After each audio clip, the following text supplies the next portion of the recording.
الله السعيد صاحب ال 40 سنه لو مش في مستواه انت ما فيش زمالك، ما فيش حد يباصي، ما فيش حد يلعب، ما فيش حد يأثر على الفريق هجوميا. عبد الله السعيد عنده 40 سنه وبيعمل اللي ما فيش لعيب في مصر بيعمله دلوقتي. عبد الله السعيد متوقف عليه اداء الزمالك كله. نرجع لنقطه زيزو. خوف مجلس الاداره من غضب الجمهور في الصيف هو اللي حط مجلس الاداره في المشاكل اللي موجوده دلوقتي. ليه؟ انا كمجلس اداره جالي عرض من يوم السعودي في الصيف ب 4 مليون دولار او 5 مليون دولار، تقريبا 4.5 مليون دولار تحديدا يعني.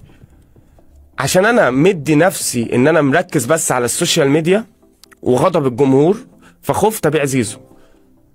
بالرغم ان انا لو كنت بعت زيزو كنت اقدر اجيب 2 أو 3 لعيبه سوبر. ال3 لعيبه دول كانوا هيغيروا في شكل الزمالك دلوقتي. وجمهور الكوره عموما بينسى، جمهور الكوره مثله ان هو النهارده ممكن تبقى انت بتلعب وحش او كعملك كاداري او كمدير فني مأدي وحش، وتيجي بكره يحصل عكس ده، هينسى لك اللي حصل امبارح ويشجعك بكره ويبقى طاير بيك ورفعك للسما. وشفنا امثله كتير على مدار فرجتنا لكره القدم يعني. فانت جيت خفت من الجمهور فسبت زيزو، فبقى زيزو دلوقتي معرض في اي وقت تلاقيه راح لاي نادي وانت ما استفدتش حاجه من زيزو. فراح منك زيزو ببلاش وانت ما جبتش وما قوتش الفريق بتاعك. فايه اللي كانت وجه الاستفاده من كل اللي حصل ده؟ يعني النقطه كلها انت دلوقتي عايز تجدد لزيزو، وزيزو عايز 80 مليون في السنه، وعايز 50 مليون منحه تعاقد،